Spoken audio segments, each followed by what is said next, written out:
It has been my honor and privilege to work with the various teams to write this Gillette Children's Healthcare Press series.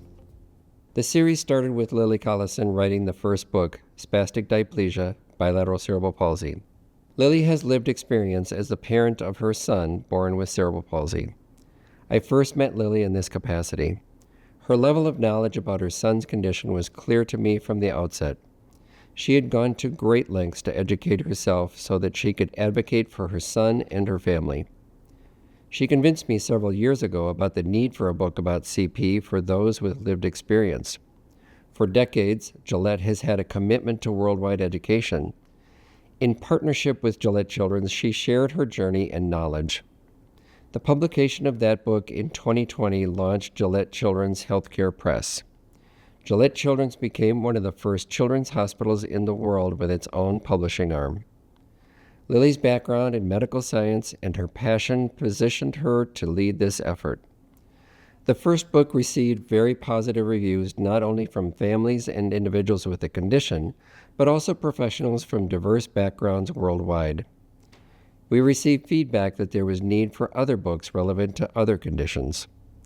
We formed teams to write the healthcare series, maintaining a focus on high-quality, detailed information with an international focus geared toward people and families living with these various conditions.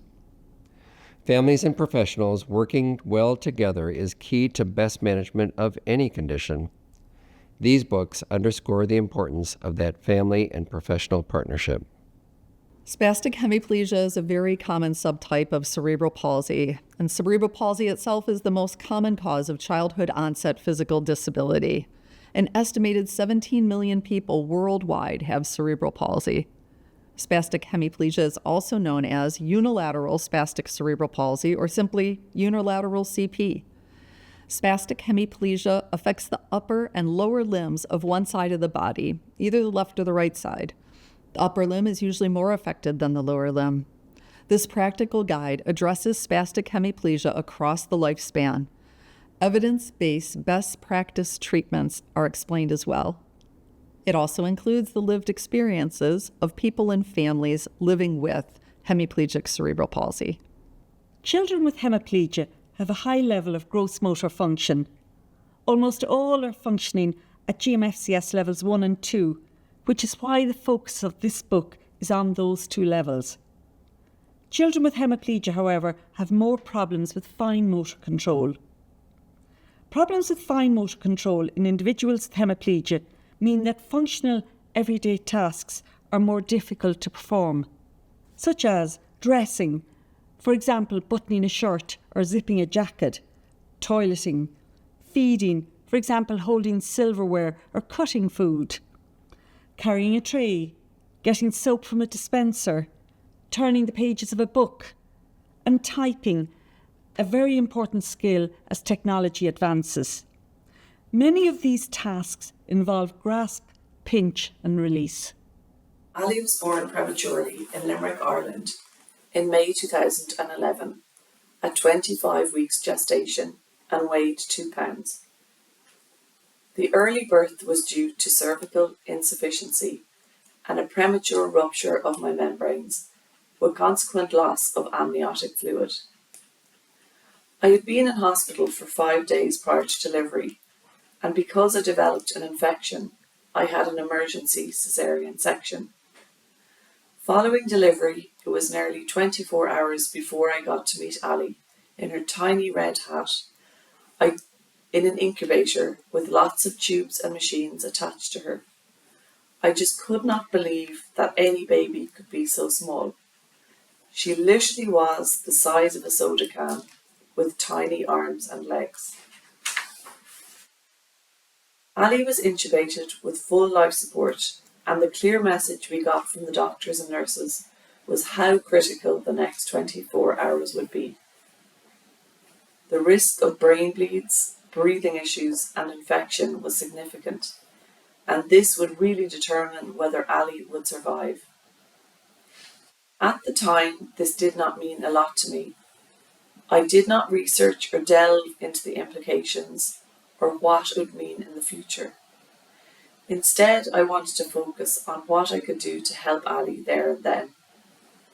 which for me was the immediate focus of generating breast milk and having skin-to-skin contact. If the guilt I felt when Ali was born was all-encompassing, the guilt I experienced when she was diagnosed was incomprehensible and insurmountable.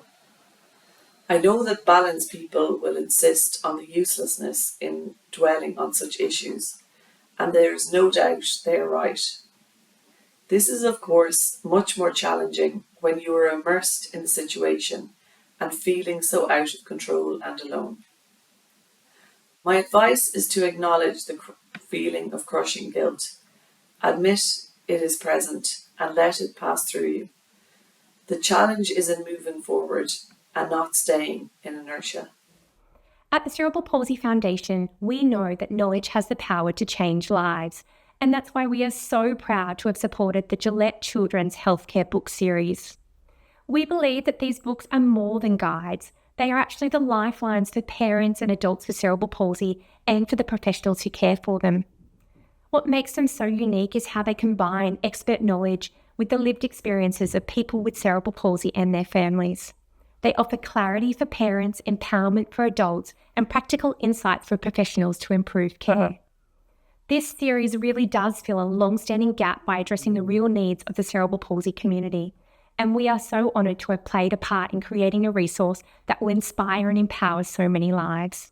So please join us in celebrating the authors and the editors and everyone who worked on this incredible series.